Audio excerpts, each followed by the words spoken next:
Welcome, guys, to Driver 38 Show.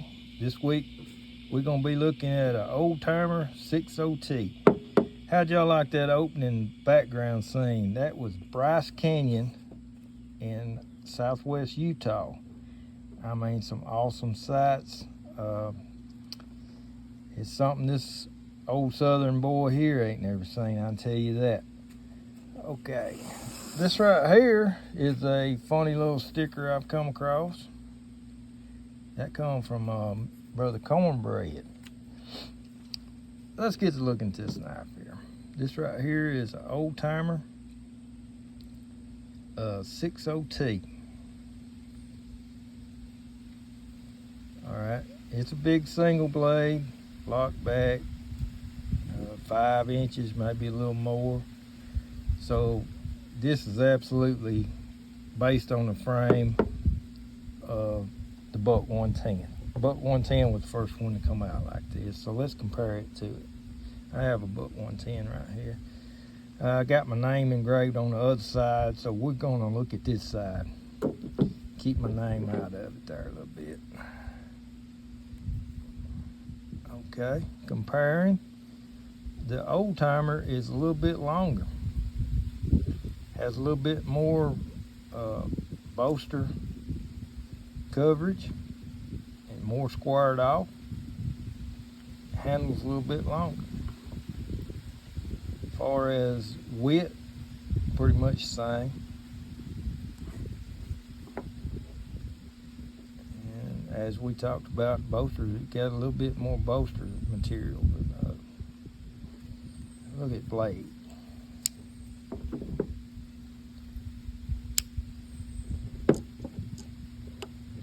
Same blade design, same blade length, same blade design, hollow ground edges.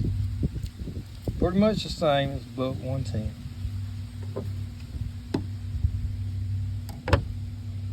Okay. Schrade made old timers. They made Uncle Henry's. And they made a what they called a scrimshaw line. They made all 3 of these during the 80s and 90s. And I have one of the scrimshaw line. It's a Stockman. It has carbon steel blades on it. Most of your old timers had carbon steel blades on them. And the Uncle Henry's had a Schrade Plus on the tag stamp, and that meant that it had stainless steel blades on them. They were kind of the top line there. But this knife here is kind of unique to me because it's an old timer with brown Delrin saw cut, but it's got the Schrade Plus steel on it, stainless steel. Yeah. Now let me show you what I'm talking about. I got a little Uncle Henry here. My son's little Stockman here, he keeps it. He passed down to him. It has the Schrade Plus steel on it. Now, this is 440 something or other, A, B, or C. I don't know what, but Schrade used stainless with the plus there. And the handles on these Uncle Henry's were the Delrin also. But they colored it and jigged it to try to make it look like stag, and they called it Stag-a-lot. Kind of a play on words there for stag. But it looked good, and then back during the 80s, these 2 knives right here, old timers and Uncle Henry's, they were very popular back during the 80s, and that a lot of people was buying them. They were selling them in Walmart and at Kmart, and they had another little old store like that around here where I live. It was TG and Y. I don't know if y'all ever heard of that or not, but all them big box stores like that, they would sell old timers and Uncle Henry's in there, and a lot of people was getting them back in the 80s and 90s. Okay, this knife right here, I always wanted one with the bar head. That's what they called it. Don't have a bolster on this end. bear head with a lanyard hole. I always wanted one of these, and I come across one a few weeks ago at an antique store and had to have it, so I got it. And it was pretty well gummed up and dull and had a lot of gunk down in it. And I cleaned it up using the techniques I learned from Cornbread, is his nickname. He has the Hunting for Hookers channel. And he has a couple videos on his channel about cleaning up knives and cleaning up guns that's in pretty rough shape. And he had a part 1, part 2, I believe, cleaning up knives. If y'all search, I think it's like a couple months ago when he had it out.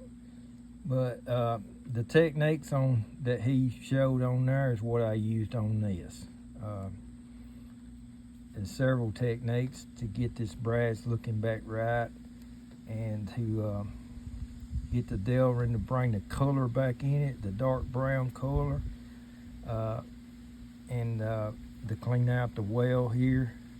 He has several techniques there, and if y'all interested in cleaning up knives that you buy, yard sale, flea market stuff, those videos will really help you get it back right.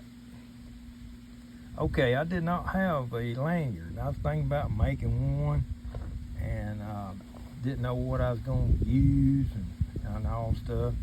And I done a sticker swap with Pocket EDC, Mr. Todd there.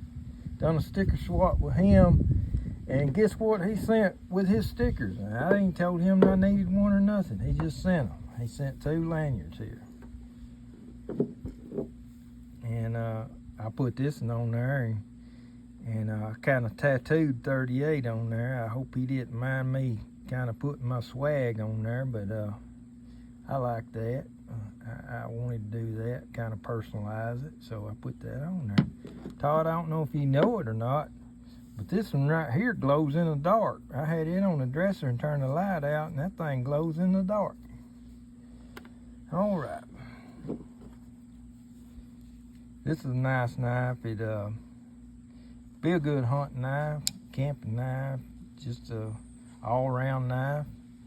Be a lot of conversation about it because bearhead's kind of rare, and a lot of people like these old-timer knives back in the 80s and 90s. There's a lot of fans of them around. I got this here sheath, belt sheath, and I think I'm gonna tote this knife in this sheath right here. Put it in there about like that. And that way my little lanyard will hang down too. Yeah. Wear it on my belt kind of like that. And I put my hand down on it like I got my hand on my 6-shooter there. That'd be cool, wouldn't it? Don't y'all think that'd be cool? I do.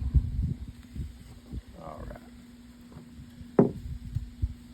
Okay, and last, let me tell you where I got this thing. I got this thing at the antique store in town.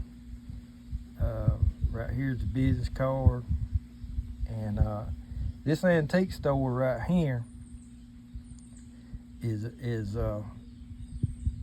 not your regular antique store. I mean, it's got the stuff in there that women like, you know, dishes and furniture and stuff like that. But it's got a lot of man stuff in there. He's got several display cases of old knives, and he's got a bunch of old tools, sew-on patches, badges, lighters. He's got a lot of man stuff in here. If you're interested in that anywhere in northwest Alabama, it's worth a trip to go over there and look around. Okay? All right. Well, that's about it for this time. And appreciate y'all tuning in. Appreciate y'all looking. And please leave a comment. I want to hear from you.